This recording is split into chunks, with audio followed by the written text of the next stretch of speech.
শুভাশিস ব্যানার্জি আর আমার সঙ্গে দেখছেন আপনারা আওয়ার প্রোগ্রেস।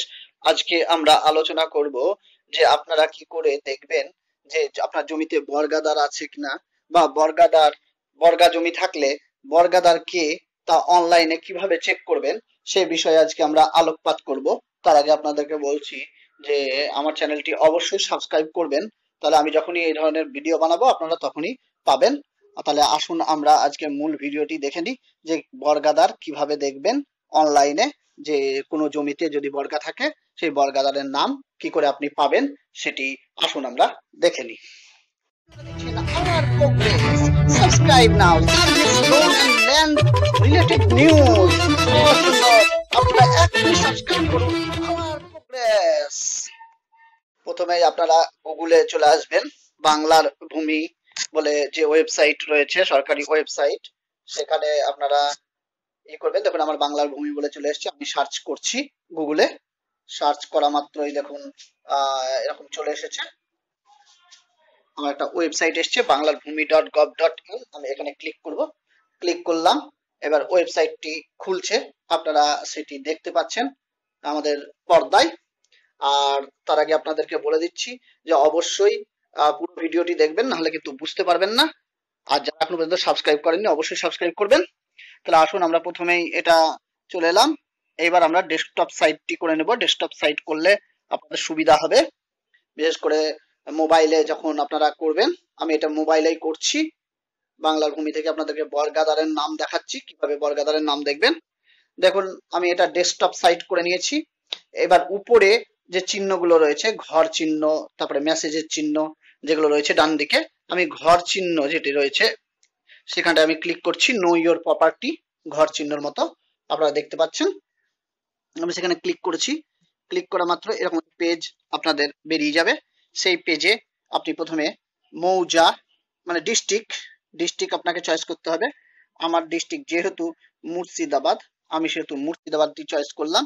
এবার আমাকে ব্লক চয়েস করতে হবে, ব্লকটি চয়েস করছি, আমার ব্লক বহরমপুর সদর, এটা চয়েস করলাম। এবার মৌজা আমি চয়েস করছি, আমার যেহেতু 98 নম্বর, আমরা 98 নম্বর অনুযায়ী দেখে নিচ্ছি, সিরিয়াল নম্বর অনুযায়ী। আপনার নাম অনুযায়ীও দেখতে পারেন, কোনো অসুবিধা নেই। আমি সিরিয়াল অনুযায়ী 98 আমার, সেই অনুযায়ী আমি দেখে নিচ্ছি। দেখুন আমি পেয়ে গেলাম। এইবার আমি খতিয়ান অনুসারে করব না এটা প্লট অনুসারে করব সেটা আমি দেখে নিচ্ছি একবার। দেখুন খতিয়ান অনুসারে যদি দিই তাহলে আমাকে খতিয়ান নম্বরটি দিতে হবে এখানে। আর আমরা যদি দাগ অনুযায়ী করি তাহলে প্লট অনুযায়ী করতে হবে। তাহলে আমি প্লট করলাম, প্লট নম্বরটা আমি এখানে দিয়ে দিচ্ছি, প্লট নম্বর দিয়ে দিলাম। এবার যে ক্যাপচা, সেই ক্যাপচাটা আপনাকে দিতে হবে এখানে। দেখুন আমি ক্যাপচাটা দিচ্ছি, যা আছে সেরকমই আপনাকে ক্যাপচা দিতে হবে। এখানে যা যা লেখা আছে আপনি তাই তাই লিখে দিবেন। সবগুলো দেখতে পাচ্ছেন বড় হাতের আছে, সেটা তাই বড় হাতেরই আপনাকে সবগুলো দিতে হবে। আমরা এটা দিয়ে দিলাম। এবার ভিউ করব, দেখুন ভিউ করেছি। এবার আমার ওই প্লটে যা যা আছে, যাদের যাদের নাম আছে খতিয়ান নম্বর অনুসারে সব আসছে। দেখুন আমি এখানটায় এই যে যেগুলো রয়েছে বর্গা দেখা যাচ্ছে, আপনারা দেখতে পাচ্ছেন আপনারা। এবার বর্গাদারের নাম জানতে গেলে আপনাকে শুধু এই বর্গা যে জায়গাটা আছে সেই জায়গাটায়, মন্তব্যের জায়গায় বর্গা, এই জায়গায় ক্লিক করতে হবে। ক্লিক করলেই আপনি বর্গাদারের নাম এখানে দেখতে পাবেন। আর যেগুলো নীল রয়েছে সেগুলো মানে বর্গা নেই সেই সব জমিতে। তাহলে আমি যেখানে বর্গা রয়েছে সেখানে ক্লিক করলাম, আপনারা আমাদের পর্দায় সেটি দেখতে পাচ্ছেন। দেখুন এখানে যে ক্লিক করেছি এখানে কিন্তু দখলদারের তথ্য দিয়ে দিয়েছে। দখলদার এখানে আপনারা দেখতে পাচ্ছেন আশুতোষ হাজরা, পিতা বা স্বামী গোবিন্দ হাজরা। অ্যাড্রেস বা ঠিকানার জায়গায় যে কত সন হইতে এটা হয়েছে বর্গাটা, 1366 সন হইতে হয়েছে। রিমার্কসের জায়গায় কিন্তু কিছু লেখা নাই। আপনারা এইভাবে বর্গাদারের নাম জানতে পারেন। আমি একটা আপনাকে দেখালাম, আর একটা দেখিয়ে দিচ্ছি এরকম, আরো আর একটা দেখিয়ে দিচ্ছি। দেখুন অধীর কুমার মাঝি, শম্ভুনাথ মাঝি এখানটায় আছে। এখানে বর্গাতে আমি ক্লিক করলাম, দেখুন এখানে যেই বর্গাতে ক্লিক করলাম এখানে কিন্তু আরেকটা চলে এসছে, ওই একই ব্যক্তি এসছে, মানে তাহলে একই ব্যক্তি বর্গাদার। আপনারা এইভাবে বর্গাদার দেখে নিতে পারবেন।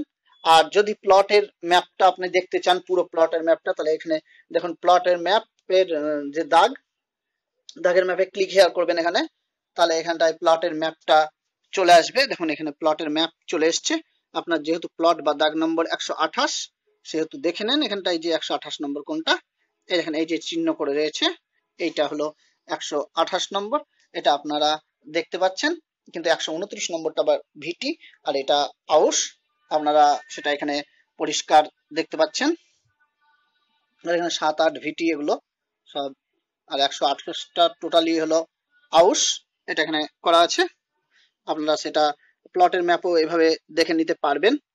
আর বর্গাদার তো আপনাদেরকে দেখালাম কিভাবে বর্গাদার দেখবেন। আর এই বর্গা কাটানোর উপায় আপনাদেরকে যেটা বলতে চাই যে বর্গা আপনি কাটাতেও পারেন আপনার জমিতে, সেজন্য কিন্তু আপনাকে বর্গাদারের প্রয়োজন হবে। তার একটা স্বীকারোক্তি দরকার হবে এসডিও অফিসে বা এসডিওর সামনে। উনি একটা স্বীকারোক্তি দিবেন যে আমি এই জমির দখলদার আর নই, আমি এটা স্বেচ্ছায় উনাকে দিলাম। বা দেখেন এখানে যে দখলদারের নাম দেখলেন, এই দখলদার গিয়ে যদি তিনি বেঁচে থাকেন তাহলে তিনি যাবেন, আর যদি তিনি বেঁচে না থাকেন তাহলে তার যে বংশধর রয়েছে তারা গিয়ে একটা স্বীকারোক্তি দিবে এসডিএম এর সামনে যে আমরা এই জমিতে আর ভবিষ্যতে বা বর্তমানে দখল আমরা ছেড়ে দিলাম নিজ স্বেচ্ছায়। সে আপনি সেই অনুযায়ী তাকে টাকা পয়সা বা যা দেওয়ার সেই দিয়ে আপনাকে ম্যানেজ করতে হবে। এবং এর ফলে কি হবে, এসডিএম আপনাকে একটা শংসাপত্র দিবে। শংসাপত্র দেওয়ার জন্য আপনি সেটা বিএলআর অফিসে গিয়ে সাবমিট করবেন। সাবমিট করলেই আপনার বর্গা কেটে যাবে। তো আপনারা এইভাবে বর্গাদারের নাম এবং বর্গা কিভাবে কাটানো যাবে সেটা কিন্তু আপনাদেরকে বলে দিলাম। এটা সরকারি উপায়, এইভাবে বর্গা কাটানো যায়। এবং এইভাবে বর্গা কাটালে আপনার ভবিষ্যতে সেই জমি আউস থেকে ভিটি করতে কোনো অসুবিধা হওয়ার কথা নয়। আপনার যদি বর্গা কাটানো সার্টিফিকেট থাকে, আর যদি বর্গা কাটানো সার্টিফিকেট না থাকে তাহলে কিন্তু এই ধরনের জমি আপনি আউস থেকে ভিটি করতে পারবেন না। আর সেটা আপনাদেরকে আমি বলে দিলাম। এটা অ্যাজ পার দ্য ল, মানে আইন অনুসারে কোনো বর্গা যদি একটা দাগে বর্গা থাকে তাহলে কিন্তু আপনি সেই জমিকে কনভারসেশন করতে পারবেন না, এটা নিয়ম। তাই জমি কেনার আগে অবশ্যই দেখে নেবেন সেই দাগটায় কোনো বর্গা রয়েছে কিনা।